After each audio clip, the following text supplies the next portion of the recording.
Virat chilli powder అన్ని రకాల వంటలకు పచ్చళ్లకు సరైన chilli powder. No colour, no chemicals.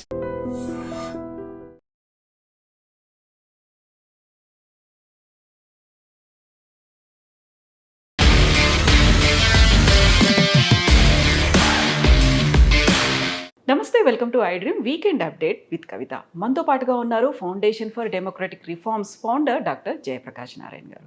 Sir నమస్తే. సార్ నమస్తే కవిత. సార్, ఇప్పుడు అమెరికా మన మీద 25% నుంచి టారిఫ్ని 50% చేసింది. మనమేమో ఆల్టర్నేట్స్ వెతుక్కుంటున్నాము. అదర్ 40 కంట్రీస్ మీద ఫోకస్ అనేది ట్రేడ్ కోసం పెట్టుకుంటున్నాం. ఎట్ ద సేమ్ టైం రష్యాతో కావచ్చు, చైనాతో కావచ్చు, మళ్ళీ మనం ఒక ద్వైపాక్షిక కాదు త్రైపాక్షిక సంబంధాలు కూడా మెరుగుపరుచుకోవాలని చూస్తున్నాం. యాక్చువల్గా మనం ఫోకస్ పెట్టాల్సింది దేని మీద సార్? అమెరికా కాదు అంటే వేరే దేశాలు చూసుకోవాలా, లేకుంటే మనల్ని మనం ఆత్మనిర్భరంగా చేసుకోవాలంటే ఏం చేయాలంటారు? చాలా తొందరపాటుతో అమెరికా రాష్ట్రపతి ట్రంప్ తీసుకునే చర్యలు మన దేశాన్ని రష్యా, చైనా కౌగిల్లోకి పంపిస్తున్నాయి. గత 25-30 సంవత్సరాలుగా అమెరికాతో సంబంధాలు చాలా మెరుగుపడ్డాయి. దీర్ఘకాలంలో 2 పెద్ద ప్రజాస్వామ్య దేశాలుగాను, భారతదేశం ఎదుగుతున్న ఆర్థిక వ్యవస్థగాను, ప్రజాస్వామ్య దేశాల సరసన ఉంటుంది, స్వేచ్ఛకు అనుకూలంగా ఉంటుంది, అంతర్జాతీయంగా సుస్థిరత్వానికి దారితీస్తుందని చెప్పి అందరూ నమ్మారు. ఎందుకంటే మన దేశ చరిత్ర అలాంటిది. ఇతరుల మీద దురుకు స్వభావంతో వెళ్ళటం కానీ, దాడులు చేయడం కానీ మన దేశ స్వభావం కాదు. అంతర్జాతీయ సూత్రాలను గౌరవిస్తాం మనం. అలాంటిది చాలా వ్యక్తిగతమైన కక్షలు, కార్పణ్యం అలాంటివి పెట్టుకుని డొనాల్డ్ ట్రంప్ చాలా తొందరపాటుతో నిర్ణయాలు తీసుకున్నారు.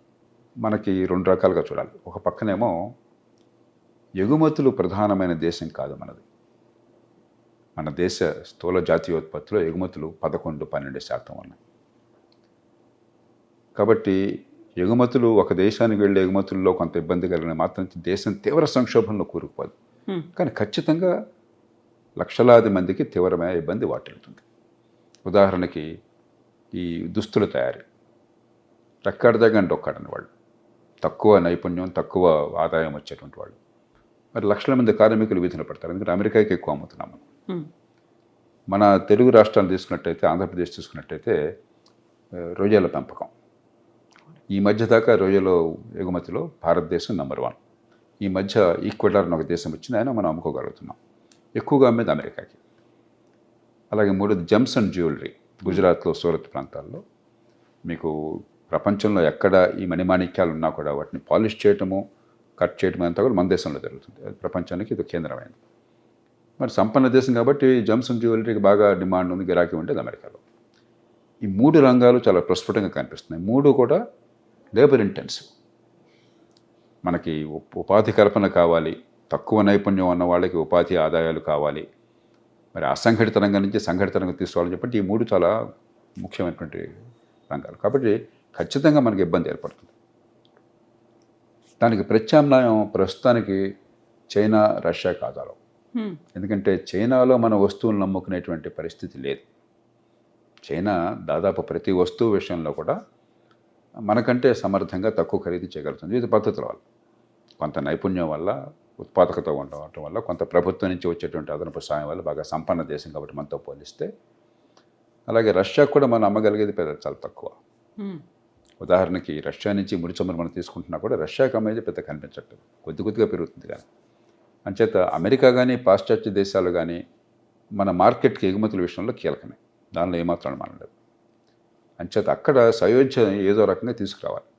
ఈ పూనకాన్ని తగ్గించి కొంచెం పట్టుబిడుపులు ప్రదర్శించి చేయాలి. ఉదాహరణకి 25% రష్యా చమురు కొంటున్నాం కాబట్టి అని చెప్పినది, రష్యాని మీరు కౌగిలించుకుంటూ రోజును పుట్టినతో మంచి సంబంధాలు మీకుంటూ, మీకును యుక్రెయిన్కి ఎక్కడెక్కడ యుద్ధం అయితే, రష్యాకి యుక్రెయిన్ యుద్ధం అయితే మా మీద పడిపోతే ఎట్లాగా, ఊరు మంగళమే పడుతుందని చెప్పని హేతుబద్ధం కాదు. ఏంటంటే భారతదేశం పెద్ద ఎత్తున ఈ రిఫైనరీస్ దిగుమతి చేసుకుంటోంది.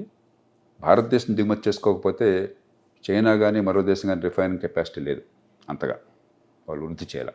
కాబట్టి చైనా అంత ఎక్కువ కొనలేదు వాళ్ళ అంచనా. అలాగే రష్యాలో ఈ మధ్య యుక్రెయిన్ యుద్ధం వల్ల రిఫైనింగ్ కెపాసిటీ ఇంకా తగ్గుతుంది. కొన్ని చోట్ల ఈ రిఫైనర్స్ మీద దాడి చేస్తున్నారు యుక్రెయిన్. కాబట్టి భారతదేశానికి కనుక అమ్ముకోలేకపోయినట్టయితే రష్యా కాళ్ళ బేరానికి వస్తుందని చెప్పి ఒక అంచనా అయి ఉండొచ్చు. కానీ దానికి మనల్ని బలిపశం చేయడం ధర్మం కాదు. కాబట్టి మనం కాస్త పట్టుబడి ప్రదర్శించి సరిగ్గా కనుక వ్యవహరించేటైతే బహుశా ఈ 25% ఈ సెకండరీ టారిఫ్స్ అంటాం, సెకండరీ శాంక్షన్స్, అవి పోవచ్చు, ఇవాళ కాకపోతే రేపైనా పోతాయి. యుక్రెయిన్లో అక్కడ ఎంతో కొంత పూర్తి శాంతి కాకపోయినా కూడా కాల్పుల విరమణ వచ్చినా, కొంత శాంతికి మార్గం ఏర్పడినా అవి పోతాయి. ఇక మిగతా 25% మీద మనం కొంచెం కుస్తీలు పడాలి. అయితే దీన్ని ఒక అవకాశంగా మలుచుకోవాలి. ఖచ్చితంగా జాతీయ స్థాయిలో ప్రభుత్వానికి ఆర్థికంగా ఇప్పుడు ఇవాళ గత 10 ఏళ్ల విధానాల వల్ల కొంచెం పుష్టిగా ఉంది. చాలా ఆర్థిక క్రమశిక్షణ పాటించారు. దానికి ఈ ప్రభుత్వాన్ని అభినందించాలి. 3 విషయాల్లో గత 10 ఏళ్లలో గణనీయమైనటువంటి మంచి మార్పులు వచ్చినాయి. ఒకటి, ఆర్థిక క్రమశిక్షణ. దాంతో వనరులను గురించి అంత భయం లేని పరిస్థితి. అంటే ఖర్చును జాగ్రత్తగా అదుపులో ఉంచడం, మరి ఆదాయాన్ని పెంచడం, పొదుపుగా వాడడం. దీనివల్ల ఆర్థికంగా కాస్త గతంతో పోలిస్తే పరిస్థితి కాస్త బాగుంది. రెండోది, బ్యాంకులు ఈ ప్రభుత్వం వచ్చినప్పుడు 2014లో చాలా ఖాయిలా పడ్డాయి. దాదాపు ఏడాదికి 80-90 వేల కోట్ల రూపాయలు నష్టపోతున్నాయి. ఇప్పుడు దాదాపుగా 80-90 వేల కోట్లు, 1,00,000 కోట్ల రూపాయలు ప్రతి సంవత్సరం లాభాలు ఆర్జిస్తున్నాయి. ఆ డబ్బంతా ప్రభుత్వ ఖజానాకి ఏదో రూపంలో చాలా మెరుకెడుతుంది. ప్రభుత్వ బ్యాంకులు కాబట్టి, నేను చెప్పేది ప్రభుత్వ రంగ బ్యాంకులు, ప్రైవేట్ బ్యాంకుల గురించి మాట్లాడలేదు. అలాగే మూడోది, మౌలిక సదుపాయాలు, మూల పెట్టుబడుల మీద చాలా పెద్ద దృష్టి పెట్టారు. దేశంలో రికార్డు స్థాయిలో మొత్తం ఎంత పెట్టుబడి పెట్టారని చెప్పి చూసినా, లేకపోతే జాతీయ ఆదాయంలో ఎంత శాతాన్ని పెట్టుబడి పెట్టారని చూసి, 2 రకాలుగా కూడా రికార్డు స్థాయిలో పెట్టుబడి ప్రభుత్వం పెడుతుంది. అందుకనే జాతీయ రహదారులు కానీ, లేకపోతే ఓడరేవులు కానీ, మిగతావి కానీ చాలా పెద్ద ఎత్తున మరి చాలా వెనకబడ్డాం గతంలో.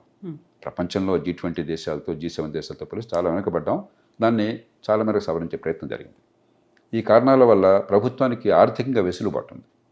అందుకనే ఇప్పుడు ఈ చాలా కాలం నుంచి కోరుతున్నటువంటి GST తగ్గించడం వగైరా ఇప్పుడు నిర్ణయాలు తీసుకోగలుగుతున్నారు. అలాగే కష్టంలో ఉన్నటువంటి కార్మికులను ఆదుకోవటం కానీ, ఆ పరిశ్రమలు మరి ఎగుమతుల మీద ఆధారపడే పరిశ్రమలకి మరి కొన్ని రాయితీలు ఇవ్వటం కానీ అది సాధ్యమవుతుంది. అది ఒక పక్కన అలాగే చేయాలి. అలాగే వేరే మార్కెట్లు వెంటనే కాకపోయినా కూడా కొంతకాలం పోయాక ఒక్క దేశమే ఆధారపడకుండా మార్కెట్లు పెంచుకునే ప్రయత్నం చేయాలి. కానీ నిజమైన సమస్య భారతదేశంలో అంతర్గతమైనది. అంతర్గతంగా ఆర్థిక సమస్యలు. అది ఎందుకంటే మన ఉత్పాదకత ఎందుకు అంత సరిగ్గా లేదు, ఎందుకు మనం చైనా లాంటి దేశాలతో పోటీ పడలేకపోతున్నాం, ఎందుకు మనకంటే బంగ్లాదేశ్ లాంటి దేశం కూడా దుస్తుల తయారీ బ్రహ్మాండంగా చేస్తుంది. కాటన్ ఉత్పత్తిలో మనం ధీటుగా ఉన్నాం. నెంబర్ 1, దాదాపు నెంబర్ 2 కాటన్ ఉత్పత్తి. కాటన్ని బంగ్లాదేశ్కో లేకపోతే వియత్నాంకో ఎగుమతి చేసి అక్కడ దుస్తులు తయారు చేసి వాళ్ళతో అమ్మించడం ప్రపంచం అంతా కూడా. మనం అంతా కలిపితే దుస్తుల తయారీ బాగా, ఎందుకు దుస్తుల తయారీ గురించి చెప్తున్నానంటే, ప్రతి మనకున్నది చాలా ఎక్కువ మంది ఈ అసంఘటిత రంగంలో ఉన్నవాళ్ళు, రెక్కాడితే కానీ డొక్కాడని వాళ్ళు, నడజీతం లేని వాళ్ళు, వాళ్ళందరినీ కూడా ఈ ఉపాధి కల్పించాలి అని చెప్పంటే తేలిగ్గా ఇచ్చే దుస్తులు తయారీ. మరి మనం అంతా కలిస్తే పట్టుమని $30 బిలియన్ కూడా ఎగుమతి చేయలేకపోతున్నాం. చైనా $325 బిలియన్ చేసింది పీక్ టైంలో. మనకంటే 5 రెట్లు సంపద ఉన్న దేశం. మనలాగా మరి అసంఘటిత రంగం అంత పెద్దది లేదు. రెక్కాడితే డొక్కాడిన వాళ్ళు మన దేశంలాగా అంతమంది లేరు. అయినా కూడా చైనా అటు అత్యున్నత స్థాయిలో పెద్ద పెద్ద రంగాల్లోనూ, ఉదాహరణకి ఎలక్ట్రిక్ కార్లు, బ్యాటరీలు, కంప్యూటర్లు, మొబైల్ ఫోన్లు, స్మార్ట్ ఫోన్లు, ఏదన్నా అవన్నీ చేస్తున్నారు. అదే సమయంలో కింది స్థాయిలో ఉన్నటువంటివి, ఇది నైపుణ్యం పెద్దగా లేని వాళ్ళకు ఉపాధి కలిగించే కూడా మనకంటే 8 రెట్లు ఎందుకు చేయగలుగుతున్నారు, మనం ఎందుకు చేయట్లేదు? మనం ఒకసారి మనలో మనం ఆత్మవిమర్శ చేసుకోవాలి. ఈ దేశంలో ఈ లేబర్ ఇంటెన్సివ్ ఇండస్ట్రీ, తక్కువ నైపుణ్యం ఉన్న వాళ్ళని ఎక్కువ మందిని ఉపయోగించి వాళ్ళకి ఉపాధి కలిగించే పరిశ్రమల్ని పెద్ద ఎత్తున ప్రోత్సహించేది పోయి అన్ని రకాలుగా అవరోధాలు. భూమి పెద్ద అవరోధం, ల్యాండ్ రికార్డులు సరిగ్గా ఉండవు. భూమిని కొనుక్కోవాలని చెప్పంటే పరిశ్రమ పెట్టడం కోసం 170 పాళ్ళు డబ్బంతా భూమిలో పోతుంది. దానిలో బోల్డ్ రకరకాలైనటువంటి అడ్డంకులు, భూసేకరణలో బోల్డ్ ఇబ్బందులు తీసుకొచ్చి పెట్టారు. మంచి ఉద్దేశంతోనే చట్టం తీసుకొచ్చి అసలు భూసేకరణ అసాధ్యం చేశారు. మరి లేబర్ లాస్, కార్మిక చట్టాలు, అసలు ఉపాధి లేకుండా కార్మిక చట్టాలు ఏమిటి? ముందు ఉపాధిని పెంచే కార్యక్రమం కావాలి. మన కార్మిక చట్టాలు ఏం చేస్తున్నాయి? ఉపాధిని ఆగే కార్యక్రమం చేస్తున్నాయి. అరే వీడిని ఉద్యోగంలో తీసుకుంటే నాకు అనవసరంగా తలప్రాణం తక్కువస్తుంది, తీసుకోకుండా చేద్దాం అనే పరిస్థితి మనం కల్పించాం. అట్లాగే నైపుణ్యం ఏది? మీకు ఆధునిక ఆర్థిక వ్యవస్థలో మీకు ఉపాధి పెరగాలని చెప్పి నైపుణ్యం కావాలి. నైపుణ్యం కావాలంటే మంచి ప్రమాణాలు, కనీసం స్కూల్ స్థాయి 10-12 ఏళ్ళు మంచి విద్య కావాలి. రోజు మొత్తుకుంటున్నాం మనం. నిన్న మొన్న కూడా నేషనల్ అచీవ్మెంట్ సర్వే వచ్చింది. దానిలో ఏం చెప్పారు? చిన్న చిన్న లెక్కలు చేయాలని చెప్పంటే నువ్వు 9వ తరగతిలో 100కి 30-40 మంది మాత్రమే కొంతనే చేయగలుగుతున్నారు. 90-95% మంది పాస్ అవుతుంటే ఆ క్లాసుల్లో అదే క్లాస్లో ఉన్న పిల్లలు ఎంత మేరకు ఆ స్థాయికి తగ్గట్టుగా వాళ్ళ పరిజ్ఞానం ఉందని చూస్తే 15-20% మందికి ఉంటాం. ఇది పూర్తిగా స్వయంకృత అపరాధం. ప్రతి ప్రభుత్వం ముఖ్యంగా రాష్ట్రాల్లో వచ్చినప్పుడు బ్రహ్మాండంగా బేరాలు పలుకుతుంది. కానీ 30 ఏళ్ల నుంచి చదువు ఇట్లాగే తగలడింది. దాంతో ఏమైంది, పేద కుటుంబాలకి డబ్బున్న వాళ్ళు చదువుకున్న వాళ్ళే తంటాలు పడుతున్నారు. ఖరీదైన ప్రైవేట్ స్కూల్ కావచ్చు, ఇంట్లో ట్యూషన్లు కావచ్చు, అయితే వాళ్ళు డబ్బును తంటాలు పడుతున్నారు. కానీ దిగువ మధ్యతరగతి పేద కుటుంబాల్లో పిల్లలకి చదివించాలన్న కోరిక ఉన్నది, ఆ పిల్లలు ఎదగాలన్న కోరిక ఉన్నది. కానీ ఇది అవకాశం లేకుండా పోతుంది, కొద్దిమంది తప్ప. వాళ్ళందరికీ కసి, ఆక్రోశం. గవర్నమెంట్లు పార్టీలు ఏం చేస్తున్నాయి, ప్రభుత్వ ఉద్యోగాలు ఇచ్చేస్తాం, మెగా డిఎస్సి పెడతాం, లేకపోతే జాబ్ క్యాలెండర్ పెడతాం. అంటే మొత్తం ఉపాధిలో 100 మందికి ఉపాధి ఉంటే 3 ప్రభుత్వంలో ఉంటారు.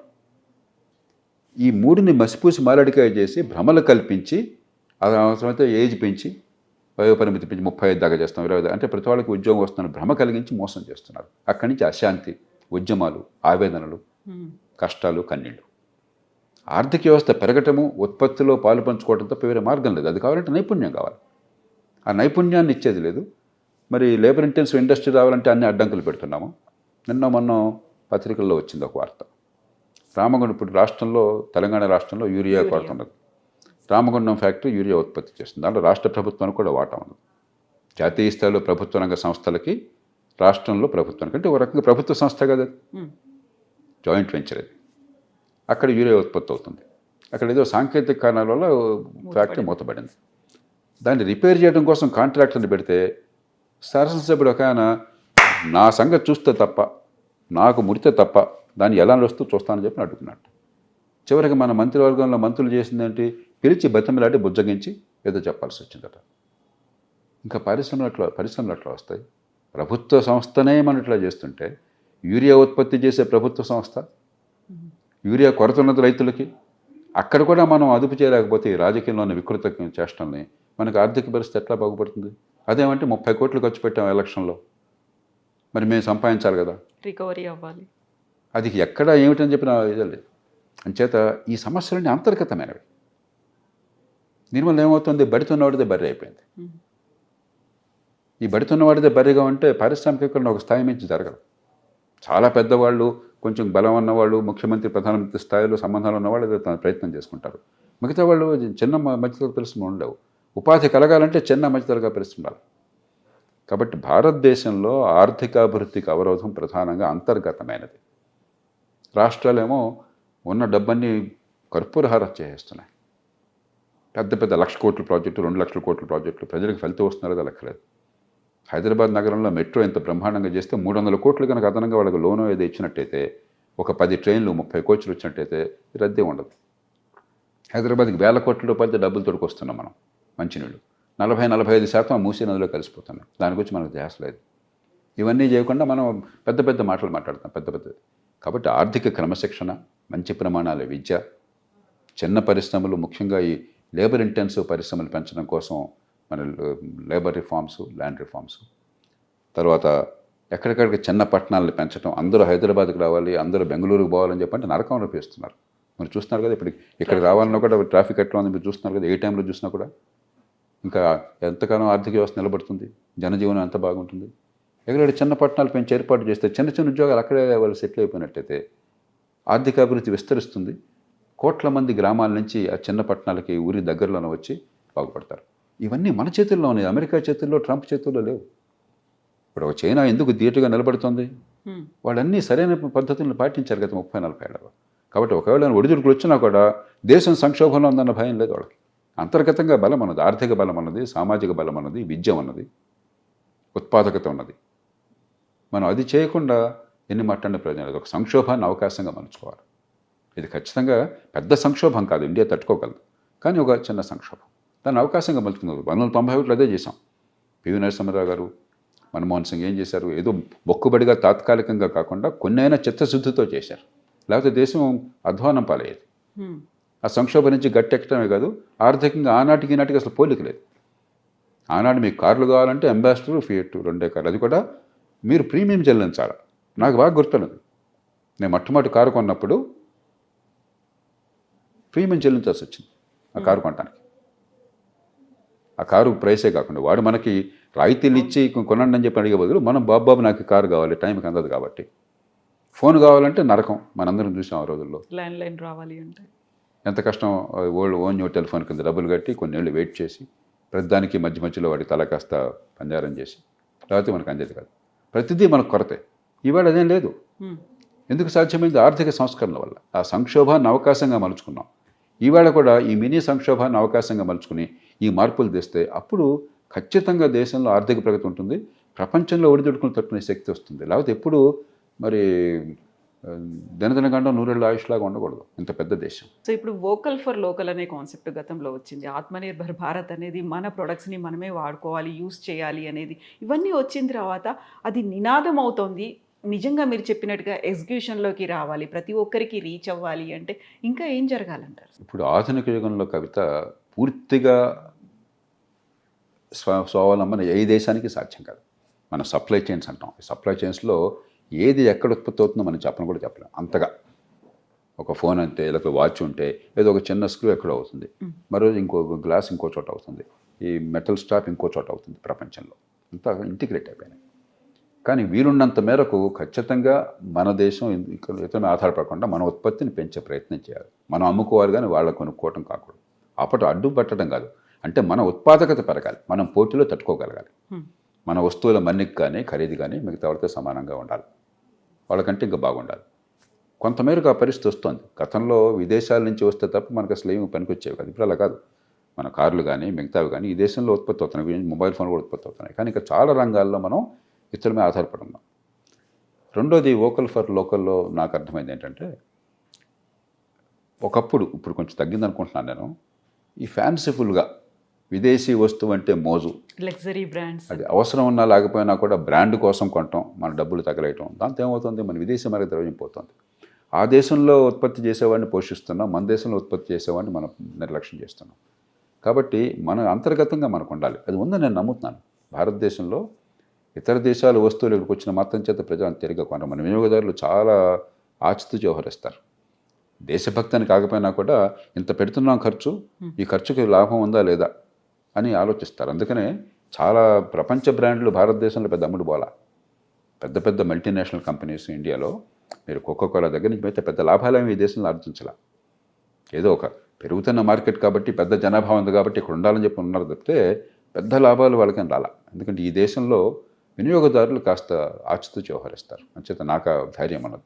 కాబట్టి మనం చూడాల్సినప్పుడు ఏంటంటే, ప్రజలకి మనం ధర్మోపన్యాసం ఇవ్వడం కాకుండా మన మన్నిక పోటీలో తట్టుకునేటువంటి శక్తి ఉండేట్టుగా మన ఉత్పాదకతను పెంచినట్లా, మన ప్రొడక్టివిటీ పెంచినట్లాగా అక్కడ ప్రభుత్వం పాత్ర చాలా ఉంది. సార్ ఇప్పుడు అమెరికా కాదండి, లేకపోతే అంత టారిఫ్లు పెంచిన తర్వాత మనం ఇంకా 40 దేశాల వైపు మనం చూస్తున్నాము. అక్కడికి ఎగుమతి చేయాల్సిన వాటన్నిటిని 40 దేశాల్లో చూస్తున్నాము. అట్ ది సేమ్ టైం బ్రిక్స్లో మనం ఒక కీలకమైనటువంటి పాత్ర పోషించాము అనే దాంతో పాటుగా చిన్న చిన్న ఆఫ్రికన్ కంట్రీస్ కూడా మనం హెల్ప్ చేస్తున్నాము. అక్కడ స్వయం సమృద్ధి సాధించడానికి వాళ్ళతో కూడా బయలాటరల్ ఒప్పందాలు ఇవన్నీ అవుతున్నాయి అనుకున్నప్పుడు భారతదేశానికి ఆ దేశాలకి మధ్యలో ఒక విన్ విన్ సిచ్యువేషన్ అనేది ఉంటుంది అని మనం భావిస్తూ వస్తున్నప్పుడు మన దగ్గర ఉన్న వాటిని మీరు చెప్పినట్టుగా సెల్ఫ్ సఫిషియెంట్గా మనకి మనం వాడుకోవాలి అనుకున్నప్పుడు పక్క దేశాల గురించి లేకుంటే సుదూరంగా ఉన్నటువంటి చిన్న దేశాల గురించి ఆలోచించినట్టే ఇక్కడ ఏది లోపిస్తోందని మీరు అనుకుంటున్నారు సార్? ఇప్పుడు అమెరికా ప్రపంచంలో 25% ఆర్థిక సంపదకి కేంద్రం. ప్రపంచం మొత్తంలో ఉత్పత్తి దాదాపుగా $112 బిలియన్, $110 ట్రిలియన్ ఉంది. అమెరికా ఒక్కటే $31 ట్రిలియన్ దగ్గర ఉంది. తర్వాత అమెరికాలో కొనుగోలు శక్తి ఎక్కువ. ఎందుకంటే అక్కడ మనలాగా పొదుపరితనము దాచిపెట్టుకోవటం లేదు. మనకి ఇప్పుడు కూడా మన కుటుంబాల్లో దాదాపు 45-50% దాచిపెట్టుకుంటాం నెక్స్ట్ జనరేషన్ కోసం, భవిష్యత్తు కోసం, రేపటి కోసం. మన సంస్కృతి మంచిది.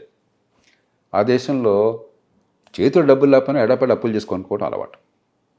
క్రెడిట్ కార్డులు కానీ మరొకటి కానీ ఈఎంఐలు కానీ చాలా మనం కూడా ఇప్పుడు మంచి నేర్చుకుంటున్నాం, దానికి వెళ్ళిపోతున్నాం మనం. కానీ ఇంకా స్థాయికి రాదు. అంచేత అమెరికా కొనుగోలు శక్తి మరి ఎవరికి లేదు. ఆ కారణంగా ప్రపంచ మార్కెట్లో 25% అమెరికాలో ఉంది, అంతకంటే ఎక్కువ కూడా ఉండొచ్చు. ఇప్పుడు అమెరికాకి ప్రత్యామ్నాయంగా వెంటనే వచ్చే శక్తి ఎవరికి లేదు. క్రమక్రమంగా ఎదుగుతున్నాం. గతంతో పోలిస్తే ఇప్పుడు ఈవేళ చైనా ఉంది, అమెరికాకు దాదాపు ధీటుగా ఒక బలమైనటువంటి శక్తిగా ఆవిర్భవించింది.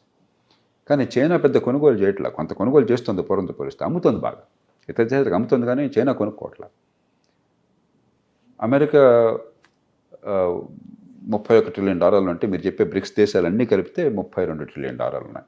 కానీ దానిలో అత్యధిక భాగం చైనా. చైనా ఒక్కటే 17-18 ట్రిలియన్ ఉంది. మనం ఒక $4 ట్రిలియన్ ఉన్నాము. మిగతావన్నీ కలిపితే ఇంకా 7 ట్రిలియన్, 5 ట్రిలియన్ అవుతాయి. కాబట్టి ఈ దేశాలకి ప్రస్తుతం కొనుగోలు శక్తి కాలేదు. ఎందుకంటే ఆదాయం ఒక స్థాయి దాటి పెరిగితేనే కొనుగోలు శక్తి పెరుగుతుంది. మరి అమెరికాతో పాటు మీరు ఇతర G7 దేశాలను, యూరోప్ దేశాలను కలిపితే 50% ప్రపంచంలో సంపద అంతా వాళ్ళ దగ్గర ఉంది, జనాభా లేకపోయినా కూడా. కాలక్రమేణా మారుతోంది, ఆసియాఖండం ప్రాధాన్యత పెరుగుతోంది ప్రపంచంలో. కానీ మనం అమెరికాకి ప్రత్యామ్నాయంగా ప్రపంచ ఆర్థిక వ్యవస్థ వెంటనే పెరిగింది, మార్కెట్లు పెరిగినాయి, అమెరికా లేకపోయినా మిగతా మార్కెట్లో మనం అమ్ముకోవచ్చు అన్నది ప్రస్తుతానికి అది జరిగే పని కాదు, కొంతకాలం పడుతుంది. బహుశా ఒక 20 ఏళ్ల తర్వాత, 25 ఏళ్ల తర్వాత క్రమక్రమంగా అమెరికా పాత్ర కొంచెం తగ్గుతుంది. అమెరికా ప్రపంచం నెంబర్ 1గానే కొనసాగుతుంది, కానీ అమెరికా పాత్ర కొంచెం తగ్గుతుంది, మిగతా దేశాల పాత్ర పెరుగుతుంది. అది ఇప్పటికే ప్రారంభమైంది 20 ఏళ్ళుగా, వచ్చే 20 ఏళ్ళు ఇంకా పెరుగుతుంది. అంచేత మనం ఇప్పుడు ఏదో మనం ప్రపంచాన్ని జయించేసామని చెప్పిన గర్వంతో విరవగడం కాకుండా కాస్తంత నమ్రతతో కొంచెం మన భవిష్యత్ ప్రయోజనాలను దృష్టిలో ఉంచుకుని పట్టుదల ప్రదర్శించాలి. ఇప్పుడు మనకి చిన్న ఆఫ్రికా కంట్రీస్తో కూడా ఒప్పందాలు కుదుర్చుకుంటున్నాం, లేకుంటే అక్కడ ఉన్నటువంటి రేర్ ఎర్త్ మెటల్స్ని ఎక్స్ట్రాక్ట్ చేయడానికి కూడా వాళ్ళకి కావాల్సినటువంటి సహాయ సహకారాలు అందిస్తూ ఉన్నాం. మీరు చెప్పినట్టుగా ఇప్పుడు బ్రిక్స్ దేశాలకి అంత తక్కువ అనేది కెపాసిటీ ఉన్నప్పుడు చిన్న చిన్న దేశాలతో పోలిస్తే వాళ్ళతో ఫ్రెండ్షిప్స్ కావచ్చు, లేకపోతే స్వయంగా ప్రధానమంత్రి నరేంద్ర మోదీ అక్కడికి వెళ్ళి వాళ్ళతో మాట్లాడడం, ఇప్పటిదాకా ఎవరు చేయని పని మనం మోదీ చేశారు అనేటువంటి వార్తలు, విశ్లేషణలు ఇవన్నీ చూసిన తర్వాత ఎస్ మీరు చెప్పినట్టుగా అమెరికాని ఢీకొని ఇంకో చోటికి వెళ్ళడం అంటే కొంచెం కష్టమైనప్పటికీ కూడా అమెరికాలో ఉన్నటువంటి ఎకానమిస్టులు మాత్రం మనల్ని ఒక ఏనుగులాగా అభివర్ణిస్తున్నారు. అమెరికానేమో ఒక చిన్న ర్యాట్ అయినట్టు. ఎక్కువ ఊహించుకోవద్దు. కానీ మొదటిది ఏంటంటే చైనా ప్రపంచంలో ఎక్కడ ఈ ఇంధనాలు ఉన్నా సరే, లేకపోతే ఎక్కడ ఓర్స్ అంటాం మనం, ఖనిజాలు ఉన్నా సరే, చాలా ముందు చూపుతూ ఆ దేశాలతో సంబంధాలు పెట్టుకుని అక్కడ మైన్స్ అన్నింటిని కూడా వాళ్ళు సొంతం చేసుకోగలిగారు. కాబట్టి ప్రపంచంలో ఈవేళ మీరు చెప్పారు ఇందాక క్రిటికల్ మినరల్స్ అని చెప్పంటాం, రేర్ ఎర్త్స్ దగ్గర 90% చైనాలో ఉత్పత్తి అవుతున్నాయి. అంటే దాదాపు టోటల్ మొనోపలీ వచ్చేసింది చైనాకి. అట్లాగే ఇతరమైన రంగాల్లో కూడా అక్కడ చాలా జాగ్రత్తగా, చాలా ముందు చూపుతూ వ్యవహరించారు. భారత్ కొంచెం నేర్చుకుని కొంచెం ప్రయత్నం చేస్తుంది ఇప్పుడు. ఒకటి ఆ కారణం. రెండోది, ఈవేళ ఆఫ్రికా చాలా ఆర్థికంగా పెరిగిందని కాదు, ఆఫ్రికాలో ఖనిజ సంపద చాలా ఉంది. మనం ఒక ప్రపంచంలో గణనీయమైన దేశంగా ఇప్పటికే 4వ ఆర్థిక వ్యవస్థగా ఉన్నాం, రేపు త్వరలో 3వ ఆర్థిక వ్యవస్థ అవుతాం. చైనా అంత స్థాయి కాకపోయినా మనకు కొంచెం కీలకమైన ప్రభావం, మన జనాభా కానీ మన సంస్కృతి కానీ మనకున్న ప్రభావం వల్ల. అలాంటప్పుడు ఆఫ్రికాని మనం విస్మరించలేం. ఇవన్నీ కూడా దీర్ఘకాలంలో ప్రపంచంలో మన మన ఎంతో కొంత మన ప్రభావం ఉండటం కోసం, మనకి ఒక ప్రపంచంలో గుర్తించదగ్గ ఒక దేశంగా మన గణన కోసం అని చెప్పని ఈ దేశాలతో సంబంధాలు అవసరం. మూడోది, ఆఫ్రికా ఈవేళ జనాభా 130-140 కోట్లు ఉన్నది, 250 కోట్లు కాబోతోంది. ప్రపంచంలో అన్ని ఇతర ఖండాల్లో జనాభా తగ్గబోతోంది వచ్చే 40-50 ఏళ్లలో, భారత్తో సహా. భారత్ జనాభా బహుశా 160-165 కోట్లకి వెళ్ళి 170 దాటదు. తర్వాత అక్కడ ఆగిపోయి క్రమక్రమంగా తగ్గుతుంది. చైనా తగ్గటం మొదలెట్టింది, జపాన్ తగ్గటం మొదలెట్టింది, యూరోప్లో దాదాపు అన్ని దేశాలు తగ్గటం మొదలెట్టినాయి. కానీ ఆఫ్రికా ఖండం జనాభా రెట్టింపు కాబోతుంది. కాబట్టి ఒక 50 ఏళ్ల తర్వాత మీరు ప్రపంచాన్ని ఊహిస్తే ప్రపంచంలో సగం మంది కాకపోయినా 30% పైగా 40% దాకా ఆఫ్రికా వాళ్ళు ఉంటారు. అంచేత ఆఫ్రికా భవిష్యత్తును గురించి ఆలోచించాలి. ఒక సత్సంబంధాలు ఈవేళ ఒక్కరోజున వెంటనే ఫలితాలు వస్తాయి కాదు. ఇప్పటికే మన దౌత్య సంబంధాలు ప్రపంచంతో అనుకున్నంత ఎక్కువగా లేవు. ఎందుకంటే మనకి దౌత్య నీతి మీద అంత దృష్టి పెట్టాల. మన ఫారిన్ సర్వీస్ అధికారులు ఉన్నారు, కొన్ని సిబ్బంది అనుకో చాలా తక్కువ. ఆయా దేశాలకి కొన్ని 100 మంది సిబ్బంది ఉంటే మనం కొన్ని 10 మంది సిబ్బందితో నడుపుకొస్తున్నాం. కాబట్టి మనం ఆ దేశాలతో సంబంధాలు పెరగాలి, దీర్ఘకాలికంగా మనకి సంబంధాలు ఉండాలి దౌత్య నీతిలో అని చెప్పంటే దృష్టి పెట్టాలి. ఆ ప్రయత్నం కొంత చేస్తున్నాం మన వనరుల మేరకు. మన దేశంలో సమస్యలను పక్కన పెట్టి ఇతరులకు సాయం చేసే శక్తి మనకు లేదు. మనకున్నంతలో వాళ్ళతో సంబంధాలు పెంచుకుంటున్నాం. చైనా నుంచి పాఠాలు నేర్చుకుంటున్నాం. చైనా ఏం చేశారంటే కొంచెం దుడుకు స్వభావం కూడా చైనా చూపెట్టింది. అక్కడ ఆ దేశాల్లో ఉన్నటువంటి నియంత్రణకు ఎవరికో లంచాలు ఇచ్చేసి ఆ ప్రజల్ని కొంచెం తక్కువగా చూసి చైనా నుంచి మరి ఉద్యోగులు మేనేజర్లు వెళ్ళినట్లయితే వాళ్ళు కూడా ప్రజలు చులకన చేసేలాంటివి చేశారు. మన భారతదేశం వాళ్ళ నుంచి పాఠాలు నేర్చుకుని కొంచెం జాగ్రత్తగా వ్యవహరిస్తుంది. ఎందుకంటే చైనా అంటే ఆఫ్రికా చాలా దేశాల్లో కొంత నిరసన కూడా ప్రజల్లో ఉంది. అంచేత ఇవి దీర్ఘకాలంగా ఫలితాలను ఇచ్చేవి, వెంటనే కాదు. ఖచ్చితంగా ఖనిజ సంపద వీలున్నంత మేరకు మనకు నష్టం లేకుండా చూసుకోవాలి. సో ఈ ఏనుగు ఎలకాయ ఏంటి సార్ అసలు? ఏదో ఇప్పుడు ఒక కార్టూన్లతో పోలికలను మనం సీరియస్గా తీసుకోకూడదు. మనం డెంగ్ షియాపింగ్ చైనీస్ నాయకుడు, గతించిన నాయకుడు, ఆయన చైనాలో ఈ మౌలికమైన మార్పుకి విప్లవానికి నాంది పలికాడు. మార్కెట్ విప్లవానికి, స్వేచ్ఛా వాణిజ్యానికి, ఆర్థిక ప్రగతికి నాంది పలికిన ఆయన ఎప్పుడు చెప్పేవాడు చైనాలో తన కమ్యూనిస్ట్ పార్టీని, ప్రభుత్వాన్ని ఉద్దేశించి, మీ బలాన్ని దాచుకోండి, చూపెట్టబోకండి, ప్రగల్భాలు పలకబోకండి, మెత్తగా ఉండండి. కొన్ని సమస్యలు వెంటనే పరిష్కారం కావు, ఒక తరంకాలం తర్వాత అవుతాయి, కొంపనికి పని లేదు. ప్రస్తుతం ఆర్థికాభివృద్ధి మీద, దేశాన్ని బలోపేతం చేయడం మీద, సమాజాన్ని కల్పించడం మీద దృష్టి పెట్టండి అని చెప్పాను. మనం దాని నుంచి నేర్చుకుంటే చాలా మంచిది. And for more videos, Please subscribe to iDream. Please subscribe to iDream. Please subscribe iDream. And please subscribe to iDream. For more videos, subscribe to iDream. please like, share and subscribe to the channel. Congratulations, iDream. Subscribe to iDream. Subscribe to iDream. So subscribe to iDream Media. iDream team అందరికి huge congratulations. Please subscribe iDream Media. Please subscribe to iDream. Subscribe iDream. Please subscribe to iDream. iDream అంటే నా కళల ఛానల్ను subscribe చేసుకున్న నోరు తిరుగుతలేదు, మీరైతే గంట గుర్తు కొట్టండి. For more such videos, please subscribe to iDream. Subscribe to iDream. Please subscribe to iDream. Please subscribe iDream Media. Please do subscribe to iDream. Please subscribe to iDream Media. For best entertainment and information, please subscribe iDream. And don't forget to subscribe to iDream.